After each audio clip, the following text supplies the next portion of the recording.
I'm Elena, standing on the balcony looking down at the snow-covered courtyard in Aspen.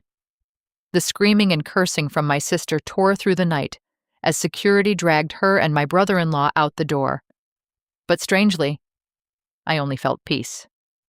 My hand holding the hot coffee wasn't shaking, and there was zero guilt. The toxic tumor called family had finally been cut out. Just a few minutes ago. They were slamming their hands on my office desk, absolutely certain they could steal everything. Let me take you back to how this all started. I am the CEO of an eco-boutique hotel chain located in Aspen.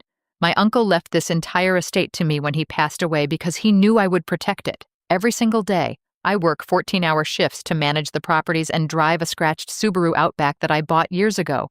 Then I prefer to keep my life simple and debt-free. But while I was meticulously keeping the business afloat, my sister Victoria and her husband Marcus were living like actual billionaires. They regularly chartered private jets for their weekend getaways, swiped the company credit cards to fund their designer wardrobes, and threw massive amounts of cash into delusional crypto projects that never made a single dime. And whenever the company accounts inevitably showed a massive deficit, Aunt Sylvia would suddenly appear. As the elder of the house, she always used the same tired speech about how blood is thicker than water. She would pressure me into quietly covering their financial messes with my own personal savings. She insisted I had to do it to protect the family's public image, so Victoria and Marcus wouldn't be humiliated in front of their high society friends. In family psychology, there is a very cruel, unspoken concept known as the competence penalty. When you are the most independent, understanding, and capable person in a toxic family, you never actually receive the respect or love you deserve. Instead, you are actively punished by having to carry the burden for those who are impulsive and incompetent. The elders in the family tend to push all their expectations and pressure onto that one capable child, treating their silent sacrifice as a basic expectation. The most terrifying part about this psychological penalty is how it completely distorts gratitude. When you constantly use your own money and kindness to clean up someone else's disaster, the narcissist's brain forms a conditioned reflex. They stop seeing your support as a favor. They start viewing your help as their absolute, undeniable right. And when I finally recognized that heartbreaking paradox, I knew I had to immediately stop exploiting myself for their benefit. But they certainly did not see it that way. A lot of people, including Victoria, always wondered why our late uncle left the entire hotel chain to me instead of his oldest niece. They always whispered that it had to be some stupid legal mistake, but what they didn't know was the handwritten letter he left at the very bottom of his safe right next to the will. His handwriting was messy, but his words were crystal clear. He wrote that Victoria was completely obsessed with vanity. If he handed this empire over to her, his entire life's work would collapse in a few short years. He chose me because I was the only one in the family who actually respected the value of hard work. He knew putting this massive yoke on my shoulders would leave me deeply scarred. But it was the only firewall left to keep this family from ending up on the streets. The day I read those words, I cried. I didn't take this executive position because I was hungry for power or money. I took it because of a promise to a dying man. That is exactly why I bit my tongue, working myself into the ground to silently cover the massive financial holes caused by their endless need to show off. I was naive enough to believe that if I protected them long enough, they would eventually wake up and change. But I was dead wrong. When you constantly clean up someone else's mess, they never learn how to live right. They just assume you were born to be their personal vault for them to drain. Then, just a few weeks before the incident, the absolute breaking point finally arrived. I was reviewing the quarterly asset reports when I noticed a terrifying discrepancy involving one of our branch hotels. Marcus had secretly taken the property deeds and used them as unauthorized collateral with a shady black market credit fund. He had quietly leveraged a multi-million-dollar asset just to cover his catastrophic crypto losses. And instead of apologizing, he had the absolute nerve to send me a guarantee contract demanding my signature to legitimize his fraud.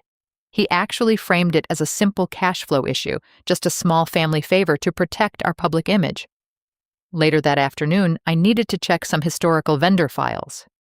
So I opened the company iPad that Victoria usually kept in her possession.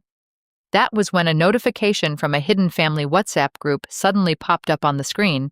I clicked on it and found a digital invitation for a highly exclusive VIP winter gala, Aunt Sylvia, Victoria, and Marcus were all proudly listed on the guest list. But my name had been deliberately crossed out. I scrolled up and read their entire conversation. Marcus was joking about how my scratched Subaru would completely ruin their high society aesthetic if I parked it next to their rented private cars. And Victoria replied with a laughing emoji, literally calling me the glorified maid who just pays the bills. They didn't see me as a sister or even as a human being. To them, I was nothing but a walking ATM. Someone to be hidden away when it was time to celebrate the wealth I had built for them. In that exact moment, the naive illusion of family loyalty completely shattered. I didn't scream, and I didn't call them to argue. Instead, I calmly took screenshots of every single message, gathered the fraudulent loan documents, and forwarded everything straight to an independent auditor. They blindly assumed I was just going to quietly sign the papers and absorb another massive financial hit to keep the peace. But I was already calculating my next move. I decided to host a family dinner a few days later. When everyone sat down, the atmosphere was incredibly tense. Victoria and Marcus showed absolutely zero remorse for what they had done. Instead, they aggressively blamed me for delaying the loan guarantee. Complaining that my hesitation was ruining their reputation, Aunt Sylvia sat right beside them, refusing to look me in the eye. She kept nervously urging me to just sign the documents so we could all move on and keep the peace in the family. That cowardice, her complete silence in the face of fraud. That was honestly what disgusted me the most. Throughout that entire dinner, she played the role of the tragic peacemaker, the helpless elder who just wanted the family to stay together, but looking at her sitting there, while Victoria and Marcus continued to insult me, I finally realized a bitter truth. Her compromise was the most toxic catalyst in our entire family. She never demanded money from me, but she always gently told me to just endure it, to be the bigger person so the house would be quiet. She essentially turned me into a human shield, so she could comfortably maintain her image of a peaceful family without ever dealing with the conflict. In a toxic family system, the cruelest person is sometimes not the one holding the knife, but the one standing by watching you bleed, telling you to just tolerate the pain so everyone else can be happy. Her silence wasn't weakness. It was a choice. She would rather sacrifice my entire life's work than face my sister's anger. Suddenly, Victoria completely dropped her act. She leaned across the table with a confident smirk and revealed her actual plan. She confessed that she had already bought off Aunt Sylvia and several minority shareholders. She smugly informed me that she had enough votes to officially remove me as CEO that very night. If I refused to sign her papers, I didn't cry. And I didn't scream. When you face betrayal from your own family, the biggest mistake you can make is setting a hot boundary. Arguing, crying, begging them to understand your pain. Narcissists literally feed on your emotional reactions. The more you suffer, the more power you prove they have over you. So I used a cold boundary instead. No tears, no begging for basic respect, just pure calculated apathy, and the absolute power of the law. Victoria was still smiling, waiting for me to break down. But I just reached into my bag and slid a thick folder across the dining table. It wasn't the loan guarantee they wanted, it was a certified independent forensic audit. It detailed every single fraudulent transaction, every fake invoice, and the exact paper trail of Marcus secretly leveraging our property to a black market lender. The color completely drained from his face. Aunt Sylvia tried to speak, but I held up my hand. I told Victoria that she shouldn't have been so eager to confess her little plan to overthrow me, because our uncle wasn't just a businessman. He was a visionary who knew exactly who he was dealing with. I pulled out a notarized copy of his original will and highlighted the poison pill clause. It was a secret contingency plan. It clearly stated that if any shareholder engaged in financial fraud that threatened the survival of the company or colluded to protect that fraud, their shares would immediately be voided, and the acting CEO would have the right to acquire their entire stake for exactly $1 single. Victoria started stammering, trying to backtrack and say she had no idea what Marcus had done. But it was too late.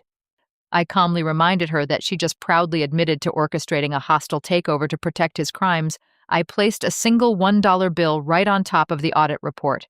I told them they were no longer shareholders, no longer board members, and absolutely no longer welcome on my property. Their entire empire of lies collapsed in less than 5 minutes. They walked out of that dining room with absolutely nothing but the clothes on their backs and a massive debt to the criminal underworld. Now I am back in my office, watching the snow fall over the Aspen Mountains. Victoria and Marcus are out on the streets, desperately trying to hide from the black market lenders they owe millions to.